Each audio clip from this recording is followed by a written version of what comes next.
everybody, welcome to the squat series. We're going to teach you how to master this squat for your body, completely eliminate pain and maximize muscle building.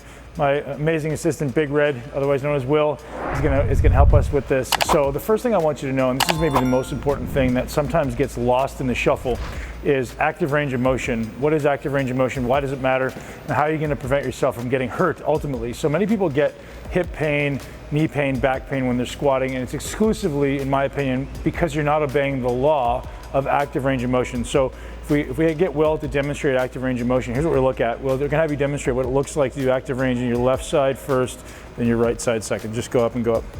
So Will's got about a little bit less than 90 degrees of hip flexion on that right side. So if we do an active range of motion, see how high we can get. Try the other side now, Will. So you can imagine that's approximately what a squat position would look like at the bottom. So if you notice that side's going up a little higher, come back to this side. So a little less range on that side. How is that going to manifest in the squat? Well, it's going to happen where it comes down to the bottom, one side's going to stop, the other side's going to keep going, so it's going to look like this dumping to one side. That's going to cause back pain. Many people will say, oh, just go all the way to the bottom of the squat. Well, if you do, you can expect it to dump to one side or to round into his lower back. So we'll grab my shoulders so you can hold on, face that way a little bit. Good, pull that leg up. So if he goes anywhere past there in the squat, what happens? All the motion then happens at his lower back. That's going to cause massive amounts of discomfort for you, short-term and long-term.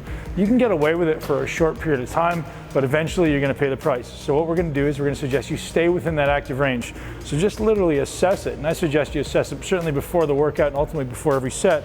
Bring that leg up, see where you can go to. That's as far as I can go. I'm consciously, actively contracting my hip flexors, so I know how far I should pull up. If I can go a little further, I will. And watch this. If I push into it just a little bit, like a 3 out of 10, I push in, I let it go.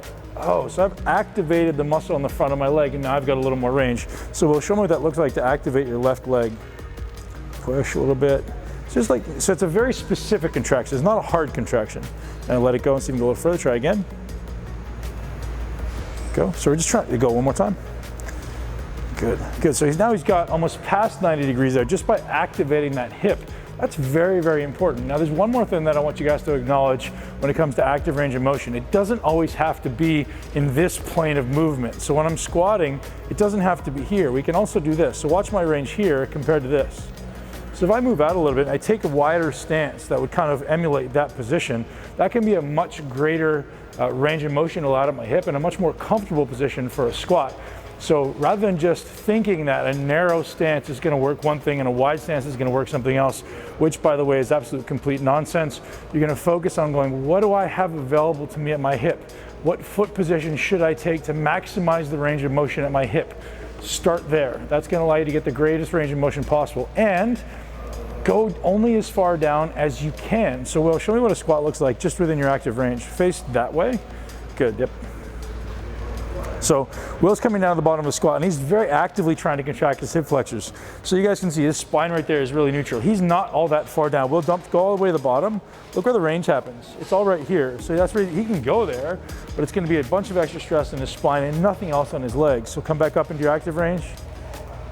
Good. That's where he's going to go. So at this position, he's actively trying to pull down with his hip flexors, contracting, trying to contract with his hamstring so he's getting the maximum range of the knee, the maximum range of the hip without dumping into that posterior pelvic tilt and taking the strain off his glutes and quads and putting it into his lower back. So there's a few basic starting tips for you guys to understand mastering your squat. Please do this every day. Don't just do it once. Do it every day, just at home. Feel it. So for some of you, feeling your hip flexors is going to be very, very challenging.